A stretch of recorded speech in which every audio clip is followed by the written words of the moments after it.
Assalamualaikum warahmatullahi wabarakatuh. Baiklah adik-adik, kali ini kita pertemuan kedua mengenai ruang lingkup manajemen strategik ya. Jadi manajemen strategik ini membuat organisasi itu lebih proaktif ya daripada reaktif dalam membentuk masa depannya sendiri ya. Jadi beda proaktif dan reaktif itu, kalau proaktif itu dia lebih memikirkan masa depan, tapi kalau reaktif itu dia masa bodoh ya, tidak memikirkan masa depan, acuh gitu ya. Nah, jadi keuntungan utama dari manajemen strategik itu membantu organisasi untuk memformulasikan strategi melalui penggunaan pendekatan yang lebih sistematis, logis, dan rasional terhadap pilihan strategis ya. Jadi itu tadi ya. Nah, itu adalah keuntungan utama. Sedangkan manfaat dari segi keuangan ya. Jadi bahwa organisasi yang menggunakan konsep manajemen strategik itu lebih menguntungkan dan berhasil dibandingkan organisasi yang tidak menggunakan konsep manajemen strategik ya. Jadi dia hasilnya lebih signifikan peningkatannya, baik dari penjualan, tingkat keuntungan, produktivitas ya, dibandingkan perusahaan yang tanpa aktivitas perencanaan strategis ya. Sedangkan untuk manfaat dari segi non keuangan ya, itu kita bisa lihat keuntungannya. Pertama adalah meningkatkan komunikasi ya. Jadi karena ada perencanaan, selalu ada meeting-meeting, briefing-briefing ya. Mulai adanya dialog, kemudian partisipasi peserta meeting ya, kan dia selalu ada briefing harian, ada meeting mingguan, ada juga meeting bulanan ya. Nah, kemudian memperdalam, meningkatkan pemahaman ya. Jadi adanya tinjauan dari orang lain ya, seperti itu. Kemudian komitmen, setelah kita melakukan perencanaan, baru kita membuat komitmen yang lebih besar ya. Tujuannya apa? Ya pastinya komitmen itu untuk mencapai tujuan dari perusahaan ya, dan mengimplementasikan strategi ya, dan yang pastinya agar teamwork ya, bekerja sama, dan hasil outputnya ya. Jadi sini manajer dan karyawan mempunyai misi untuk mensukseskan perusahaan ya. Jadi itu adalah keuntungan dari segi non keuangan. Nah, sekarang apa sih yang maksudnya perencanaan strategik? Adalah proses yang rumit dan sangat terperinci yang membawa organisasi ke dalam teritori yang tidak terpetakan ya. Jadi itu ya, maksudnya tidak terwilayahkan gitu ya. Nah, seperti itu. Nah, sekarang pedoman untuk manajemen strategi yang efektif ya. Jadi ada 17 pedoman. Yang pertama adalah sebaiknya lebih ke proses yang orang dibandingkan pada proses dokumen ya.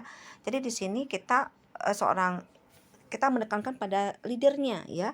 Seorang CEO, level manager lah, mereka tidak hanya harus hanya menyuruh saja ya, menyuruh saja karyawannya, tapi juga dia harus menunjukkan how. Makanya dalam suatu perusahaan itu sekarang ini menginvestasikan ya, membuat leadernya itu menjadi coach atau pelatih ya. Di situ jadi dia coach itu step-stepnya adalah pertama dia coaching ya, dia mengarahkan karyawannya untuk mencapai tujuan dengan cara apa. Jadi persepsi goalnya itu sama gitu ya, dengan adanya pelatihan. Kemudian dia adanya mentoring itu pendampingan. Misalnya kalau dia baru kerja, didampingi dengan dikasih job desk ya, dituntun gitu. Yang terakhir adalah counseling. Misalnya kalau karyawan itu kayaknya males, datang telat, jadi dia tuh kita counseling, ditanya gitu, dicari masalahnya apa ya, kita kasihlah solve problemnya gitu ya. Kemudian yang kedua, sebaiknya merupakan proses pembelajaran yang untuk semua manajer dan karyawan. Kemudian sebaiknya kata-kata didukung oleh angka ya. Kalau marketing pasti angka, bukan teori, bukan kata-kata ya. Kemudian bisa kalian baca sampai 17 ini ya. Nah, kemudian strategi persamaan dan perbedaan strategi bisnis dan militer ya.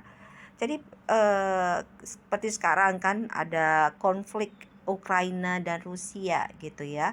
Jadi persamaan dari strategi bisnis dan militer itu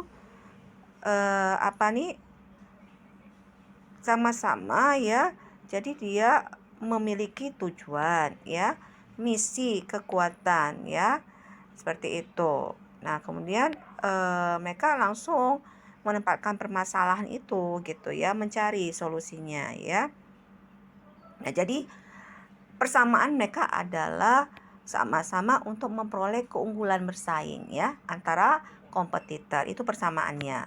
Nah, sekarang perbedaannya itu antara strategi bisnis dan strategi militer itu kalau untuk bisnis dia lebih kepada asumsi persaingan ya dengan kompetitor, tapi kalau militer itu diasumsi kepada konflik ya. Oke.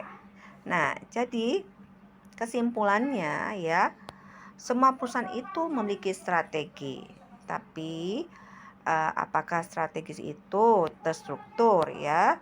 Karena kalau terstruktur haruslah mengimplementasikan manajemen strategik ya dalam mewujudkan tujuannya ya.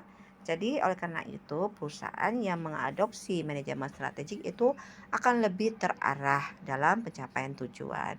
Oke, adik-adik itu saja mengenai ruang lingkup manajemen strategik. Minggu depan kita akan ada kuis. Terima kasih. Wassalamualaikum warahmatullahi wabarakatuh.